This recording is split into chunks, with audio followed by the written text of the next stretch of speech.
Le grand rendez-vous européen avec les Échos et CNews. Il va vous falloir beaucoup d'agilité aussi pour mener à bien votre projet, un pacte vert, un Green Deal pour atteindre la neutralité carbone en 2050. Quand on a vu ce qu'il s'était passé en France avec la taxe carbone notamment, vous pensez que les Européens sont prêts à payer pour l'écologie ? Damien Fleureau, c'est un sujet extraordinairement important. Vous avez dit deux choses. Vous avez parlé du pacte vert et vous avez donné la date. Cette 2050. date, c'est 2050. C'est une ambition.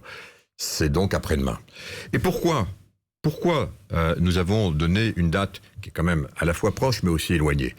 Parce que derrière, effectivement, cette ambition, il y a la volonté et les moyens de changer radicalement nos façons de produire, nos façons aussi peut-être de consommer, nos façons de vivre ensemble, avec la nécessité d'être un continent carbone. Donc avec des sanctions neutre. Par exemple ? Non, mais comment faire, non. Alors pour répondre plus précisément à la question de Damien Fleureau, avec la nécessité d'avoir, pour le financer en particulier, et ça revient aux discussions que nous avions sur le marché intérieur, nous allons mettre ce qu'on appelle des mécanismes d'ajustement aux frontières, évaluant les normes des produits qui pourraient rentrer en Europe. Si jamais ils n'ont pas les mêmes normes environnementales, il y aura donc un mécanisme d'ajustement financier.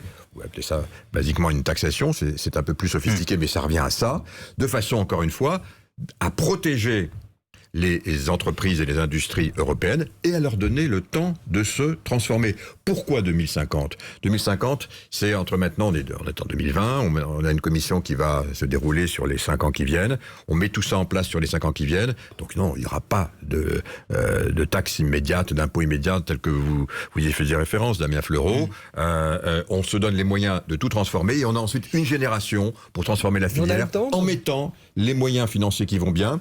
D'abord les moyens immédiats avec un fonds de transition juste pour accompagner les régions de l'Europe qui sont les plus touchées, qu'il faut décarboner le plus rapidement possible. C'est un fonds d'une centaine de milliards. Et puis derrière, des mécanismes plus sophistiqués.